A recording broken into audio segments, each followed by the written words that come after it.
All right, we are live. Welcome, everybody. My name is Paul Lathrop. I'm the Deputy Director of New Media for the Second Amendment Foundation. This is the Daily Bullet for February 15th, 2021. Joining me today, Dan Wos. He's the author of Good Gun, Bad Guy. Dan, thanks for joining today, man. Hey, it's always a pleasure, Paul. Thanks for having me. So the topic for today, for the news segment, what we're doing right now is really that yesterday Joe Biden said, okay, it's time to start moving on gun laws. I want more gun restrictions, and I'm putting words in his mouth that he didn't actually say, but he wants more common sense gun regulations, was I think exactly what he said. We've already got H.R. 127, H.R. 125 in the House, Dan. I personally don't think we got a prayer in heck of those things going through. There's no chance those things are going to go. But as we were discussing pre-show, that's the intention of the other side, right? Yeah, HR 127 is hideous. It's a terrible package of gun control, gun restrictions. It was sponsored by Sheila Jackson Lee, who she's not the brightest the brightest bulb on the Christmas tree, but what you have to look at is what you used the exact word is intention. It's important that we understand. We don't believe that this HR 127 is going to pass, but we have to be careful of their intentions, and we have to take them seriously, because if it doesn't pass now, they will try it again, or they will try pieces of it again. And anybody who knows Joe Biden's list of gun controls before the election even occurred was a whole list of stuff that, that was just terrible gun restrictions, violation of our Second Amendment. So we knew going in what Joe Biden was intending, and the HR 127, this is the bigger package. So when Joe says, he wants to ban rifles, semi-automatic rifles and magazine capacities and all, and gun registrations and gun, registry lists and all this stuff, we have to take them seriously. Not that it'll pass now, but we know what they're going for. Right. That's exactly right. And this is HR 127 specifically is, if we could get everything we wanted, this is what we want. Yeah. Right, and what is in there? Some pretty heinous things. I'll just give you a couple bullet points. Licensing of all guns, that would create a database. Licensing of all guns, that would create a database. This is scary, because this database would not only be accessible to government, be accessible to everyone. And we know the anti-gun left likes to turn people against other people. We saw this with swatting. If you remember swatting, it was when anti-gunners would start accusing or calling cops on gun owners, just so the cops would come out and there would be create a problem. It sometimes got people killed. Swatting evolved into the red flag law, which actually gives people legal right to turn in their fellow citizens or family members or friends or whoever under the just the assumption that there could be a problem, and then a judge or sheriff can sign off on an order to confiscate guns prior to a hearing without due process. So that evolved there. So now when you create a gun database and you make it public, can you imagine how the anti-gunners will use that? Not only the anti-gunners, the level of stupidity goes well beyond that. If they make a gun database public, and let's say you're a gangbanger who happens to want to get a nice AR. Yeah. There's a shopping list for you. Right. That's a good point. Yeah, that's a good point. Not only that, but they're creating, they want a mandatory insurance policy for gun owners. Mm-hmm. In other words, you'd have to carry an insurance policy. Now, how expensive do you think this insurance policy would be? And how easy would it be to shop prices? My guess is that if you can even find an insurance policy, it's going to be super expensive. And some states some insurance companies can't even offer insurance in some states due to, duty to retreat laws or castle doctrine laws or any number of things. So some people in some states just can't even get it. So if a federal mandate comes down that you need firearms insurance and you're in a state like New York and you can't get it, then what? Yeah, you're exactly right. You're up the creek without a paddle, so to speak. And then we can start talking about the psychological evaluations too. Oh, this is where that's a can of worms. Yeah.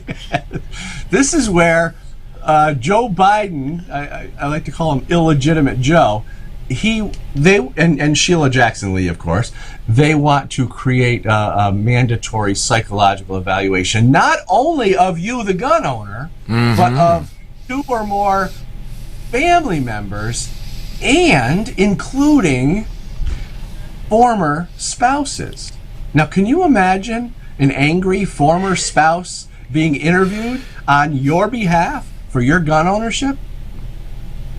Yeah, that's a lot of people have exes, and I've never it's no, I can't say I've never. It's rare for a marriage to end well.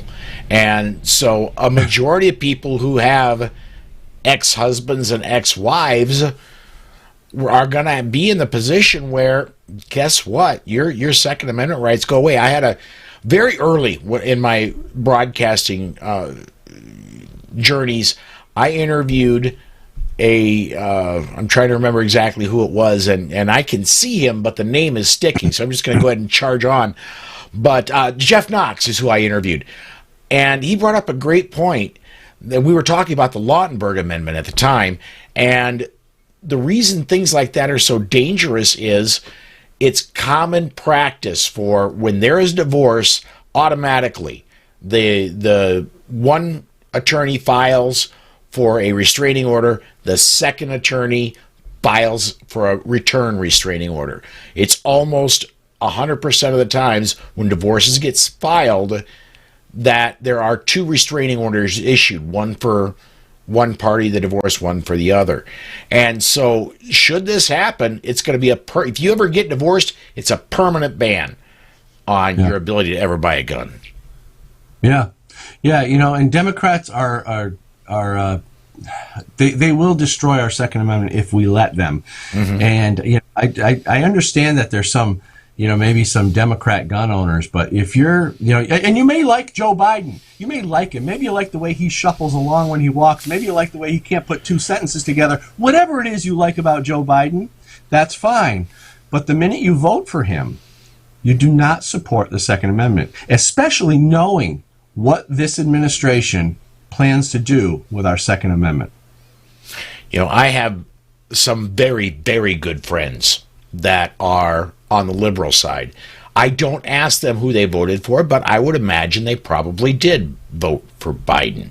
There are, in order to, you don't need to be a conservative to belong to something like the Second Amendment Foundation. You can have your own opinions. That's absolutely fine. But we need to pull together on gun rights. And that is one thing that the people that are on the liberal side that I know are even more active about than some of the people that say, I'm an NRA member, I got it covered, I'm for our rights. Yeah, but if you're voting for Joe Biden, you're not, because you know his intentions. And here's the thing: you can vote Democrat, or you can support our Second Amendment. You can't do both, because the minute you vote for those people, you're voting our Second Amendment away. Absolutely. We've gotten a ton, and I mean we've got, over 50 comments so far between Facebook and YouTube, and I cannot get them all up. But I want to get a few of them up in the time we have left. We got about 5 to 6 minutes left. Leanne Townsley says, what can we do to stop them? Democrats have big plans to take away your guns. And there's a lot of what should we do are a lot of the comments. And my suggestion right now is your congressperson, whoever works in their staff and answers the phone, and both your senators, whoever works in their staff and answers the phone or gets their email, they need, especially the people who answer the phone, they need to know you by voice when you call. Yeah. They need to be thinking, and it doesn't matter if they're a Democrat, Republican, pro-gun, anti-gun. When they answer the phone, they either need to be thinking, "Oh, hey, cool, it's Lathrop again," or "Oh God, it's that Lathrop guy again." But they need to know you. You need to be on the phone that much.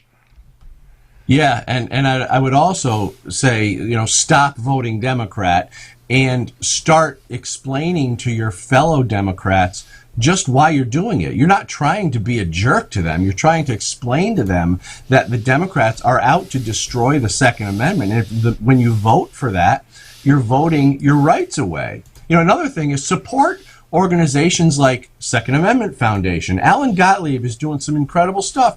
This guy is a monster when it comes to supporting and fighting in court.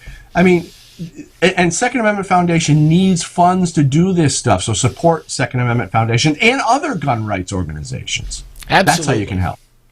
I have always said you need to be. There are 3 national large gun rights organizations: the SAF, the NRA, and GOA. You need to be members of 2 of them.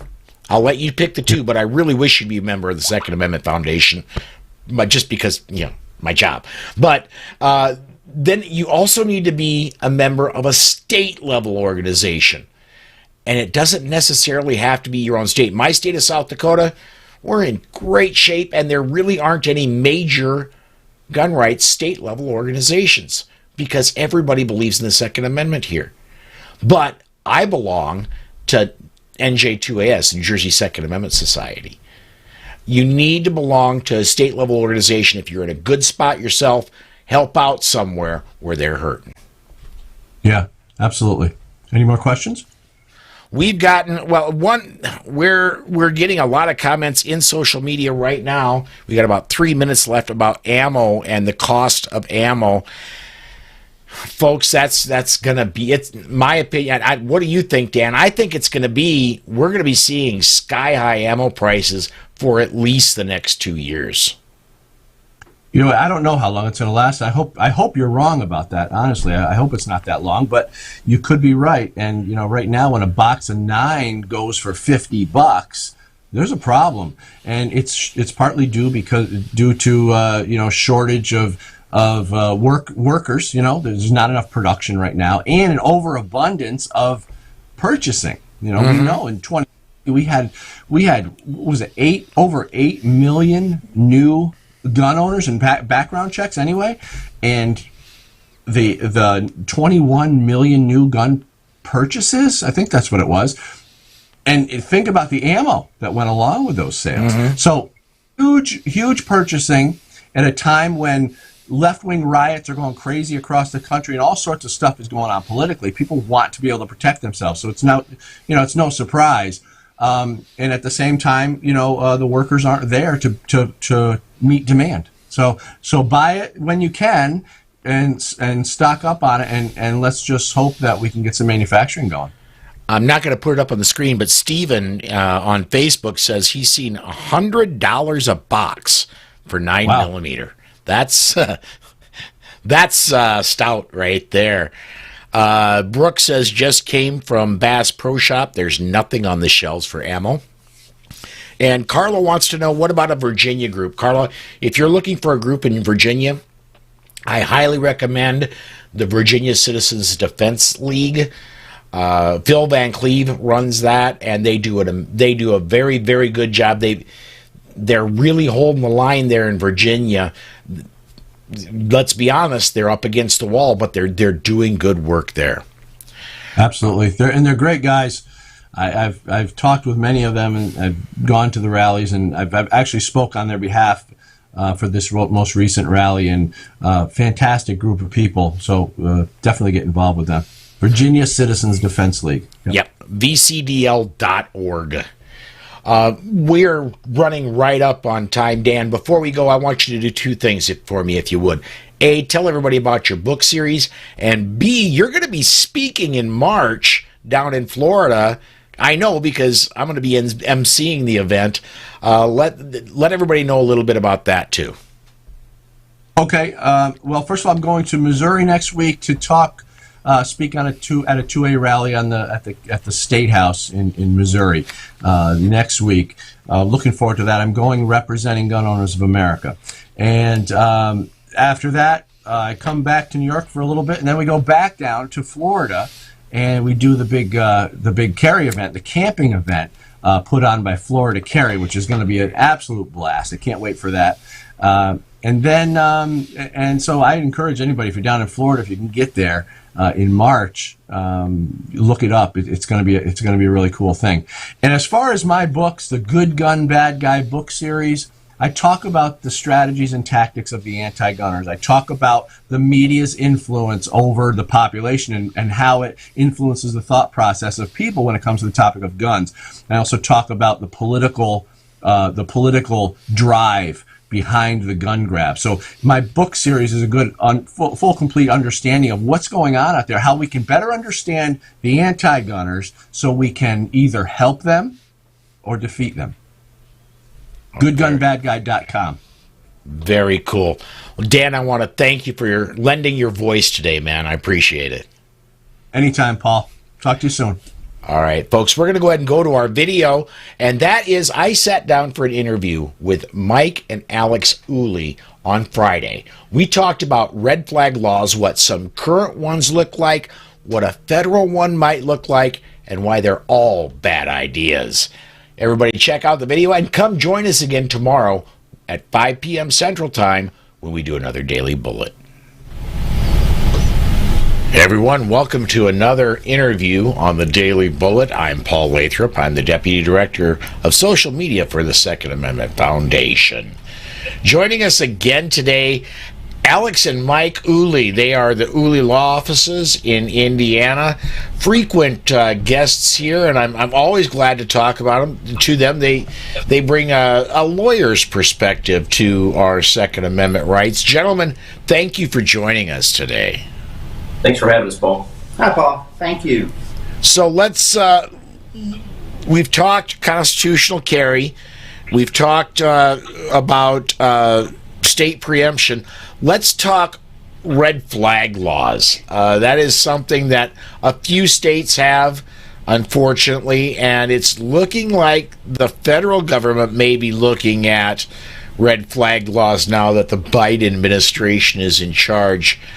I'm going to give you my quick impression. I'm going to turn you guys loose. My fast impression is with a red flag law, the way most of them are designed is they go in, they take away the guns, and they leave the person free to roam the streets. They don't take away their car.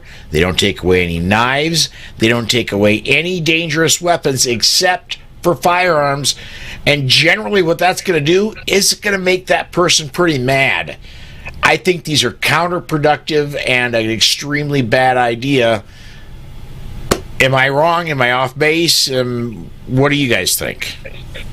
Well, I think I'll start off by obviously agreeing with you.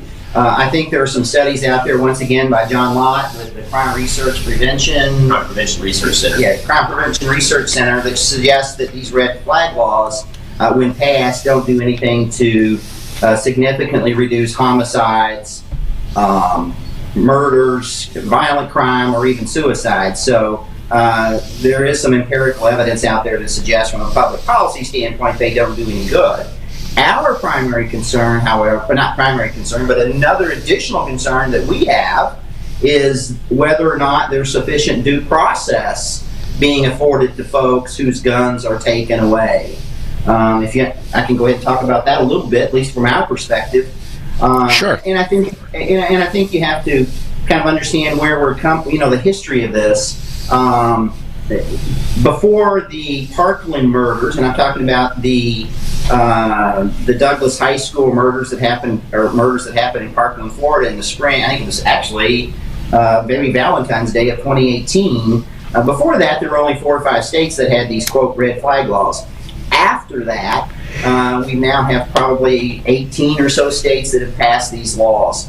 And just as a disclaimer, this is a matter of state law. You appropriately mentioned the possibility of federal legislation, but please keep in mind these work differently in the different states. So the things I'm about to say are more generic in nature, not specific to any state. But anytime the Constitution in two places, the U.S. Constitution talks about the fact that we will not deprive people of life, liberty, or property without due process of law. These red flag laws certainly are depriving people of property, I think liberty. So we need to examine these in that context, whether folks are being provided with appropriate due process. Now, what we're talking about in due process, we're talking about, do we have an impartial court? Do we have a possibility that the person that's subject of losing their firearms, do they have an attorney? Do they know the evidence the state has? Do they have a right to call witnesses, to confront their witnesses? Those sorts of notions we all associate with fundamental fairness of a proceeding, which is essentially due process. So we need to make sure that we have due process before we deprive someone of their firearms or their liberty. And that's our primary concern in these cases. For instance, in Indiana, essentially law enforcement can seize your firearms, usually it's going to be with a warrant, for 14 days before you're provided with any kind of hearing. So, other states will handle that differently, but that's a real concern about whether due process is being afforded folks who are purportedly an imminent risk of personal injury to themselves or another person. So that's a real concern. Alex, do you have anything to... Yeah, so typically, before the firearms are seized, the officer will have to have some basis, some probable cause to believe that you are a danger to yourself or others before they actually seize your firearms. And oftentimes, and Paul, you pointed this out actually, that process can be abused, especially in a domestic situation where maybe one spouse or significant other is pissed off at another, and they make an allegation against their counterpart, and that allegation is then used to establish probable cause to take away your firearms, and then you have to go into court to get your rights back.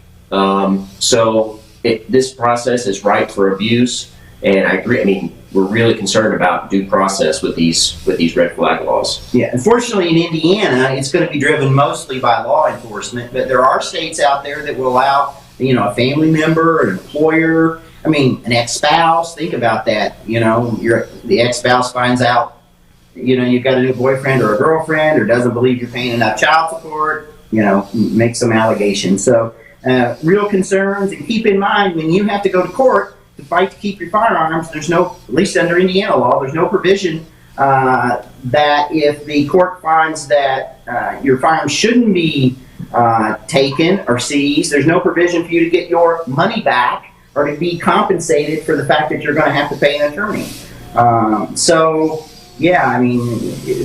This is ripe for abuse. And if you, as you aptly pointed, if we believe that there's no public policy benefit from it, it's something that we're, certainly we may want to be concerned about more states adopting this. Yeah, and I think, Paul, you were making an even stronger point. Not only is there little or no data to show that these are beneficial, there is even maybe some data to show that they're counterproductive. And what's so bad about these laws is that the government is taking away your right and showing little or no benefit for taking away that right. I think the burden should be on the government to show that these laws are actually beneficial before they're implemented. I just don't think they can do that. Well, and I want to talk a little bit. You guys are great guys, but you can't work for free. And if an attorney comes in, you're looking at bare minimum thousands of dollars just even for something like a red flag law work. It's gonna be a good chunk of change to get your firearms back. Absolutely, and yeah, because great point.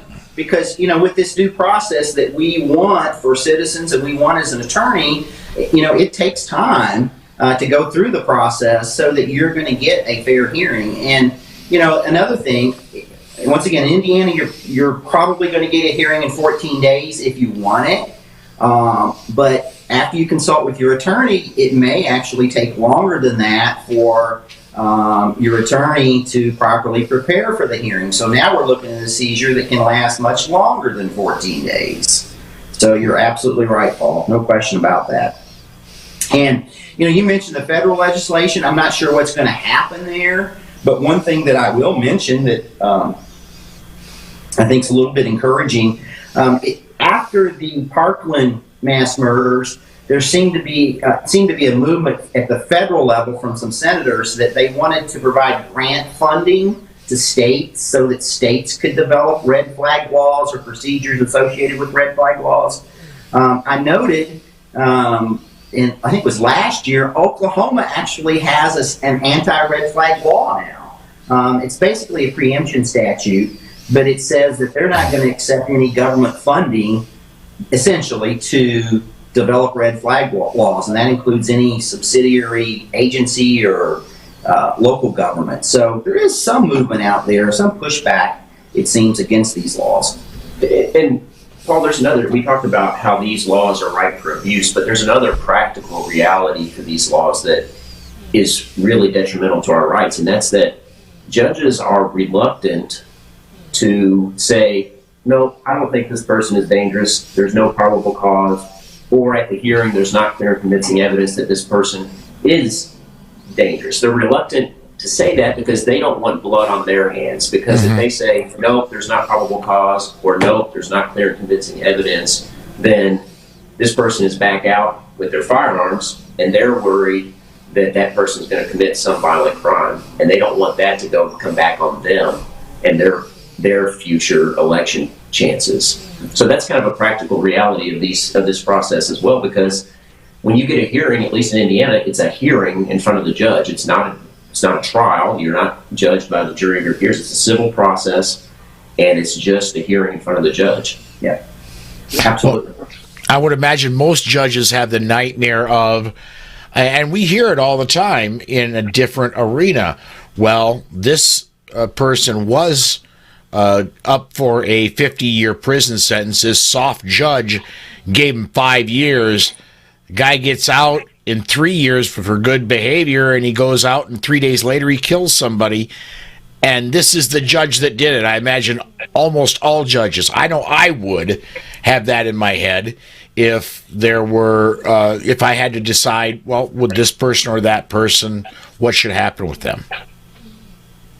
Absolutely. I mean, judges are great people for the most part, and they do the right thing, but there's human nature there. I mean, if you're a judge, you don't want to see your name in the newspaper the next day, no matter how remote the possibility. It's just human nature to not want to have negative press coverage or negative observations of your behavior. So anyway, one other point, Paul, and I guess we're demonstrating you don't need us. You could talk about this, but you made the point. You made the point earlier, a great point, that these red flag laws are focused on taking firearms as dangerous instrumentalities from folks. But it doesn't take their car, it doesn't take their butcher knife from the kitchen, it doesn't take gasoline to start a fire, it doesn't take the plethora of other instrumentalities away from people that are purportedly an imminent danger to themselves or another. And the reason I mention that again is that at least some states, Indiana for instance, if someone is actually mentally defective and truly a danger, there are other laws out there that pre-existed red flag laws that could be addressed to get those folks medical or psychiatric help and actually protect them from other things. For instance, I mean, obviously you can use your automobile to go commit suicide. You can use your automobile to hurt someone else. So I think you make an excellent point. This may be a law that is redundant and simply discriminates against firearms owners. Absolutely. I want to bring up one bill, and you guys are Indiana attorneys. You're not for any other. You're not in any other states. But I had an interview. This would have been when this airs. It'll be last week. I had the interview with a legislator in New Mexico, and they are going to be amending their red flag law. Previously, it was at the officer's discretion to initiate red flag proceedings after receiving a report. Now, the new amendment to this law is if there is a report, the officer must initiate the red flag provisions. That absolutely brings up, again, like you guys pointed out, ex-wife's mad at you. She thinks she should have given a couple hundred more child support last month. Boom. There go your guns. And now I don't. Let's talk specifically about Indiana. If somebody does get into a red flag law situation, they do get their guns confiscated. What is the process for getting those guns back? Should, let's say, the first hearing go not so well, are they just gone forever? Can they get them back? Now, there are provisions in our statute that allow a citizen to get their firearms back. Now, here's what's important.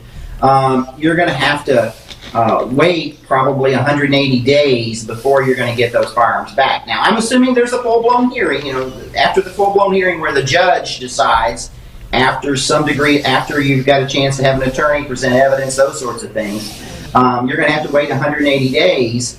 After that 180 days, but before 1 year is up, the burden is going to be on you by a preponderance of the evidence to prove that you're no longer an imminent danger to yourself or another person. So you're going to have the burden.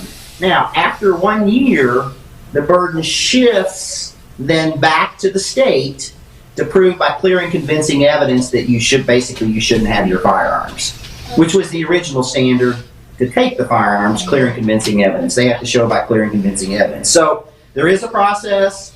There's even a process in Indiana to make sure that because one problem that's occurred is police agencies don't properly care for these firearms. So when a citizen gets their firearms back, they're in bad shape, they're damaged. So there is a process in Indiana for you to get your firearms back, and there are some protections to make sure your property is taken care of as well.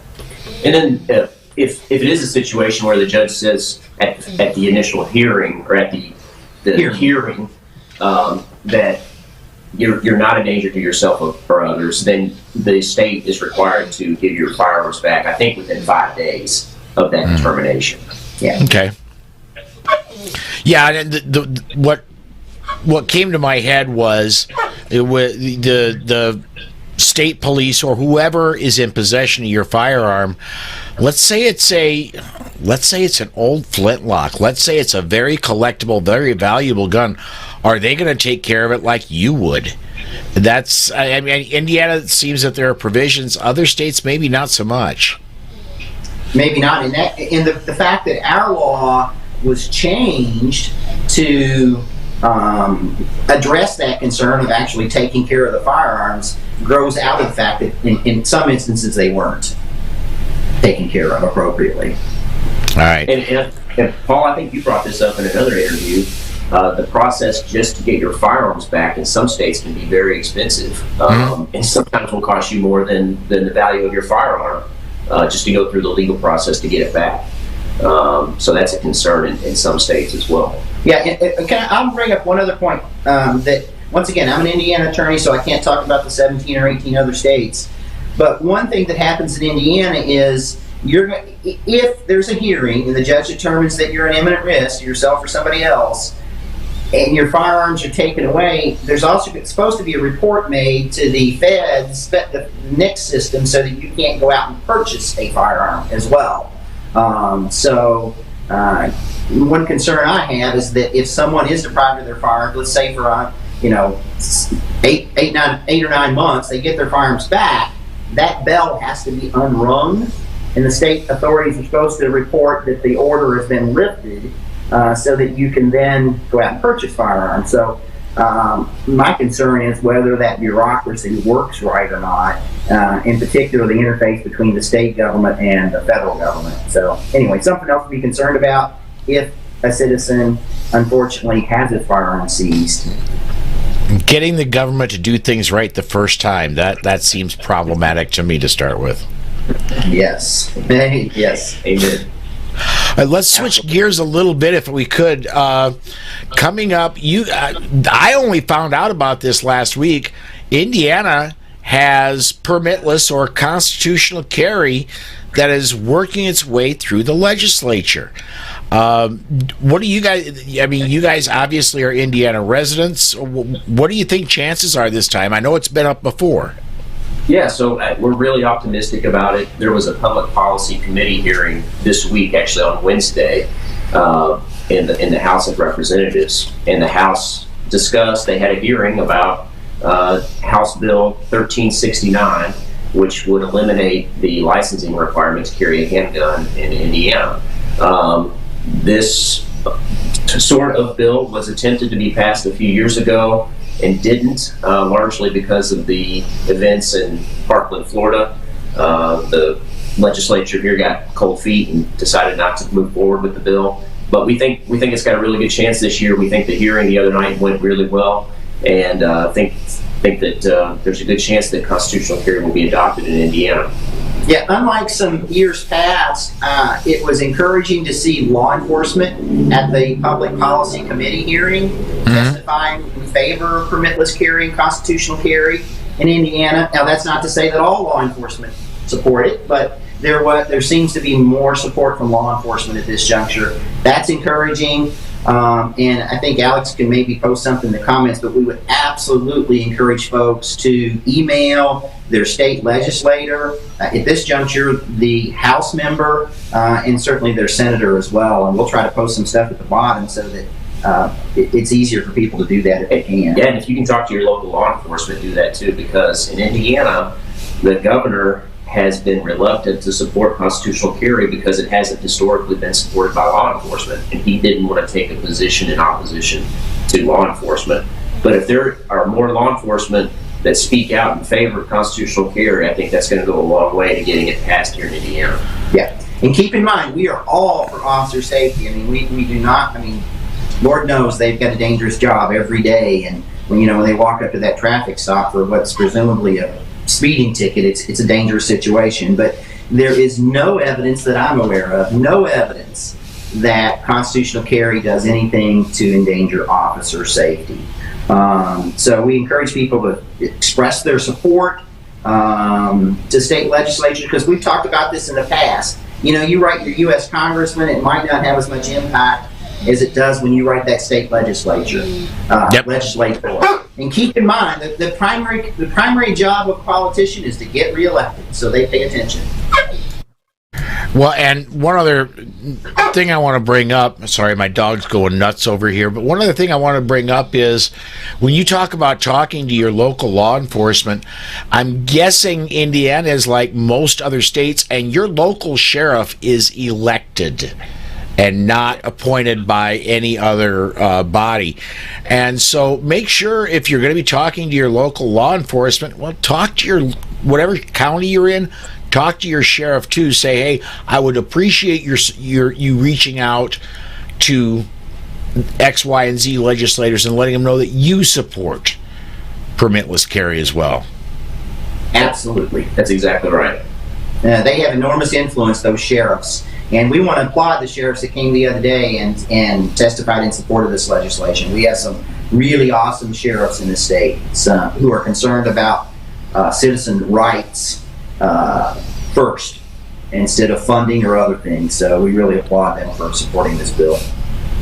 Very cool. Unfortunately, we have some what I call those fair weather Republicans in Indiana who would say we support the Second Amendment, then immediately you see them in a duck blind hunting. Of course, hunting has nothing to do with the Second Amendment, but we've got to make sure they get the message. Those folks need to support this because they want to get reelected. Absolutely. You want to? If a politician wants to show me that they support the Second Amendment, I don't take hunting so much. You show up at a range with an AR or an AK, you're knocking down steel targets, I'm a little bit more inclined to believe you. Exactly. That's right. Exactly.